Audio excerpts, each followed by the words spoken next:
So I want to read to you something Michael Rood wrote about Yom Kippur that I think is very, very good. He writes, and I'm going to go ahead and read the whole thing, so it might take me a few minutes.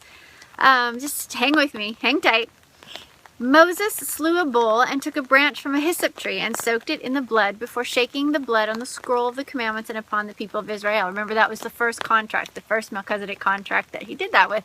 I think it's in Exodus 24. On that solemn occasion, we all came under the blood of the covenant. And whoever violated the provisions of that covenant came under the curse of that broken covenant, which is a big deal, because you break it, then you have to pay and die forever. It's eternal death. If the Almighty broke his covenant with us, he would be guilty of the innocent blood that was shed. If the people transgressed the covenant, they would be guilty of the blood. We, the people of YHVH, his creation, broke the covenant. We are guilty, and we must pay the penalty for the broken blood covenant. We must die to cover or kippur or atone for our sin. There is no way out. For all have sinned and come short of the glory of YHVH. Each Yom Kippur, we are reminded of the gravity of our broken covenant and of our broken relationship with our Creator. See, that's the gravity of the situation. We are reminded that there's a deficiency that must be paid. We need to be covered, and we are reminded of it each year.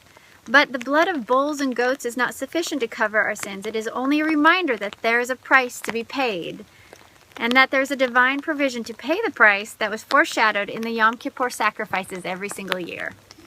As in the days of the temple, we fast and afflict our souls for the day. We become painfully aware of the severity of our broken covenant and of the death penalty that hangs over our heads. We become cognizant that there is only one payment that is sufficient to cover our sins, and that is not the blood of a bull or a goat, but it is our own blood that is required. The only way that the price can be paid without our paying the debt ourselves is for someone who has never violated the covenant to pay the death penalty for us, to willingly die in our place. If only someone would pay the price for me, I would be indebted to him for life. I would give my life in service to that someone. I would owe them my life. I would live with complete allegiance to his personal cause in spite of my own personal desires. If he would die for me, then I would live for him. This Yom Kippur, let us focus on the price that was paid and the price we are willing to pay in thanksgiving to the one who gave his life for us so that we might live. Let us renew our vows, making Yeshua our sole reality and the master of our lives.